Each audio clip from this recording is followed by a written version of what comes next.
Good morning, student. My name is Vijayan Singh. I am your SST teacher in Victorious International School. We are going to start chapter number 8, the human environment. Now today topic is roadways. The roadways are the cheapest and quickest means of transport for short distance. अगर कम दूरी के लिए देखा जाए तो जो सड़क मार्ग होता है वो बहुत ही सस्ता और तीव्र गति से पहुंचाने वाला माध्यम होता है. The roads can be metalled यानी पक्का और अनमेटल्ड मीन्स कच्चा. सड़कें दो प्रकार की होती हैं, कच्ची सड़कें या पक्की सड़कें. ठीक है. In the last 25 years, the roadways have made a tremendous process due to the industrial development. The plain areas in the world have dense networks of the road. ठीक है.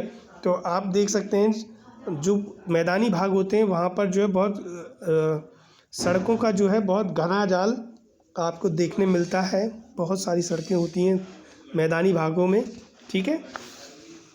The density of road networks in India is one of the lowest in the world.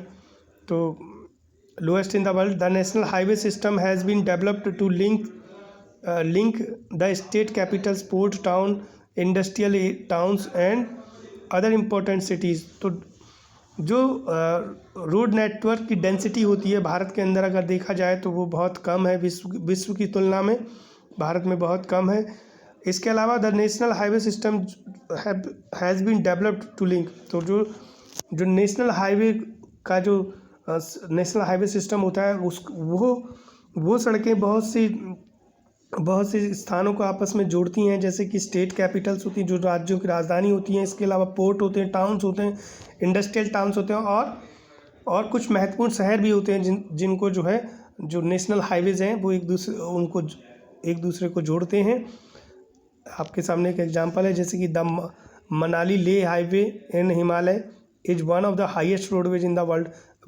पूरे विश्व में मनाली ले highway जो है हिमालय में वो जो है सबसे ऊंचा हाईएस्ट रोडवेज है. ठीक है. सड़क मार्ग है, सबसे ऊंचा सड़क मार्ग है. The latest development in our country is the construction expressway. और जो सबसे अभी लेटेस्ट डेवलपमेंट हुआ है अगर अपने देश में देखा जाए तो ये है expressway. Roads have an advantage over the other means of transport for the following reason. कई कारणों से सड़क मार्ग जो है बहुत महत्वपूर्ण होते हैं. उनकी कई विशेषताएं होती हैं जैसे कि road transport provide door to door और डोर टू डोर और वेयर हाउस सर्विसेज. ठीक है. तो रोड ट्रांसपोर्ट की वजह से हम जो है प्रत्येक व्यक्ति के घर तक पहुंच सकते हैं और हम डोर टू डोर सर्विस दे सकते हैं. ठीक है. यानी कि सड़कों के द्वारा हम किसी भी व्यक्ति के घर तक बिल्कुल दरवाजे तक पहुंच जाते हैं. It is more quicker and economic for carrying goods and peoples over short distance. तो छोटी दूरी के लिए ये बहुत ही ज़्यादा फ़ायदेमंद होता है सड़क मार्ग, जिसमें जो है हम जो है बहुत जल्दी किसी के घर तक पहुंच सकते हैं. ठीक है. किसी भी स्थान तक पहुंच सकते हैं. Roads and relativity easy to construct and maintain. तो अगर सड़क मार्गों को देखा जाए तो उन्हें बनाना और उनको मेंटेन रखना अन्य मार्गों की तुलना में ज़्यादा आसान होता है. ठीक है. Next is railways. अगर रेलवेज़ की बात की जाए the history of Indian railway date back 1853. ठीक है. 1853 when the first train started between Mumbai and Thane में जो है पहली ट्रेन की शुरुआत हुई थी. Journey by train has become one of the cheapest and convenient means of travelling for the peoples of all section and of the society. अगर सुविधा की दृष्टि से देखा जाए तो रेलवे जो है किसी भी समाज के लिए जो है बहुत सस्ता साधन होता है ट्रैवलिंग के लिए जो है और आरामदायक भी होता है. ठीक है.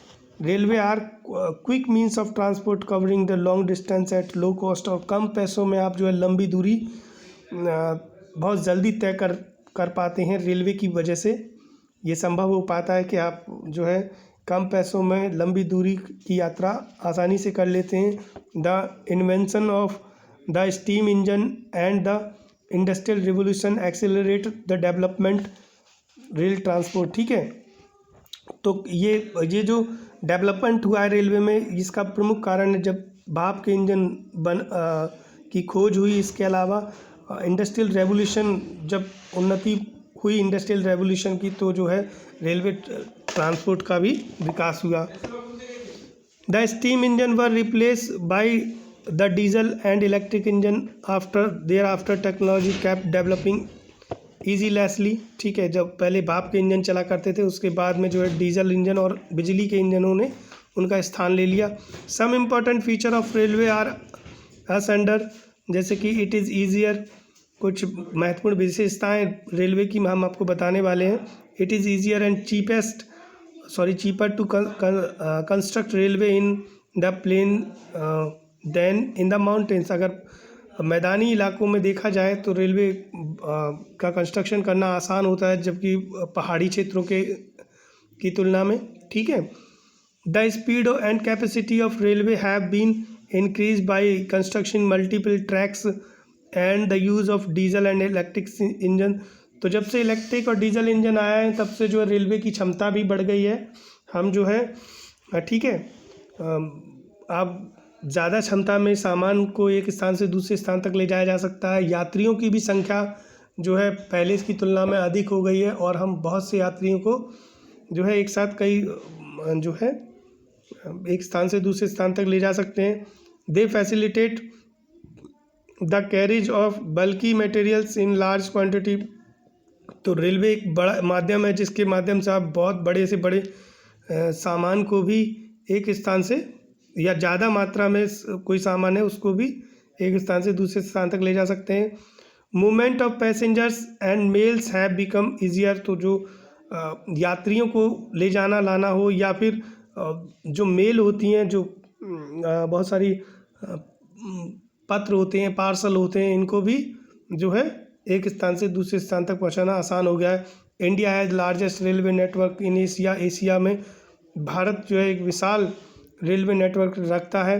The northern plain with their level land, high population density, rich agriculture and large number of industries have the maximum concentration of railway lines in the countries. अगर जो है भारत में देखा जाए तो जो है किस तरह का द नॉर्थर्न प्लेन्स, अगर उत्तर भारत के मैदानों में देखा जाए विद देयर लेवल लैंड, और जिस तरह से वो समतल भूमि है, हाई पॉपुलेशन डेंसिटी है, जिस तरह की यहाँ जनसंख्या घनत्व तो बहुत ज़्यादा है, रिच एग्रीकल्चर और कृषि की दृष्टि से बहुत जो है कृषि की दृष्टि से बहुत रिच है, and large number of industry, यहाँ बड़े पैमाने पर उद्योग पाए जाते हैं, मैक्सिमम कंसंट्रेशन। तो रेलवे लाइन के किनारे जो है maximum construction of railway lines in the country. तो यहाँ जो है बहुत बड़े पैमाने पर रेलवे कंस्ट्रक्शन हुए हैं। ठीक है, मैदानी भागों में आपको रेलवे नेटवर्क देखने में जो है ज़्यादा मिलते हैं। The network of railway is very dense in the plain as it is easier to lay track here. तो जो मैदानी भाग होते हैं वहाँ रेलवे की लाइन बिछाना बहुत आसान काम होता है।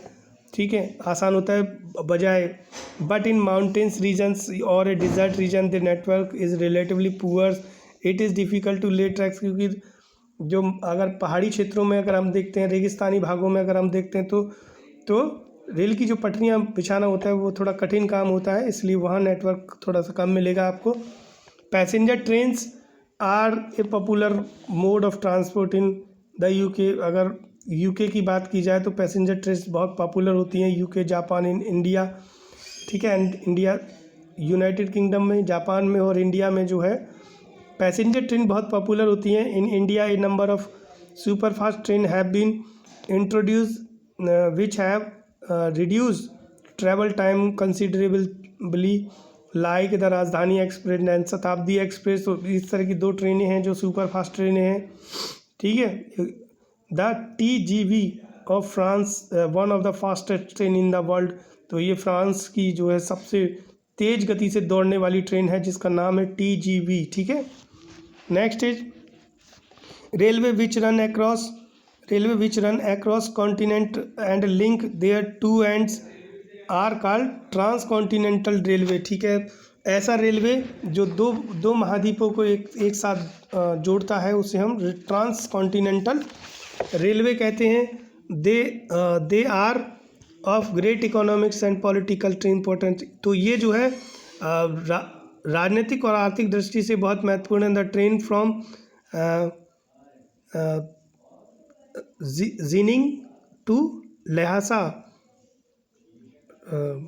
Has a highest point at 5072 metres and run at the altitude of 4000 metres की जो है ऊंचाई पर ये चलती हैं ट्रेनें। तो हाईएस्ट पॉइंट है इसका 5072 किलोमीटर। तो ट्रांसकॉन्टिनेंटल रेलवे किस तरह connecting the continent have been developed.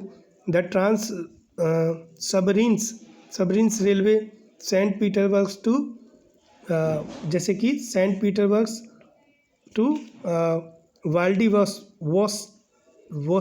ठीक है, व्लादिवोस्टॉक के बीच ये चलती है सेंट पीटर्सबर्ग से। तो ये इस तरह की ट्रांस सबरीन्स ट्रेन है। एंड कैनेडियन पैसिफिक रेलवेज अगर हम देखें फ्रॉम चलती है, ये कहाँ से चलती है, वैनकूवर्स टू मॉन्ट्रियल के बीच ये ट्रेन चलती है, इसे कैनेडियन पैसिफिक रेलवे कहते हैं। The trans Andean railway from Buenos Aires and Valparaiso, ठीक है, कि बीच में ये चलती है। And the trans Australian railway from Sydney से पर्थ के बीच में चलती है। नेक्स्ट, तो आज के वीडियो में ये आप देख सकते हैं भारत में जो मैदानी भाग हैं यहाँ पर आपको ध्यान दीजिए, यहाँ दिखाई दे रहा है कि यहाँ पर जो है रेलवे का जो जाल है वो बहुत ज़्यादा है। आपको डेंस रेलवे नेटवर्क यहाँ दिखाई दे रहा है, जबकि जो और अन्य भाग है वहाँ पर कम है। जो नीचे जो दक्कन का पठार है यहाँ भी जो है रेलवे का नेटवर्क कम है। पीछे ये रेगिस्तानी भाग है, यहाँ बिल्कुल भी नहीं है नेटवर्क। और पहाड़ी क्षेत्र है वहाँ भी रेलवे का नेटवर्क बहुत है ही नहीं। ठीक है, और यहाँ नॉर्थ ईस्ट में अगर आप जाएंगे तो यहाँ भी जो है रेलवे का नेटवर्क नहीं देखने मिलते हैं। ठीक है, तो आज के वीडियो में बस इतना ही। नेक्स्ट वीडियो में आपको वाटरवेज के बारे में बताएंगे। तब तक के लिए थैंक यू।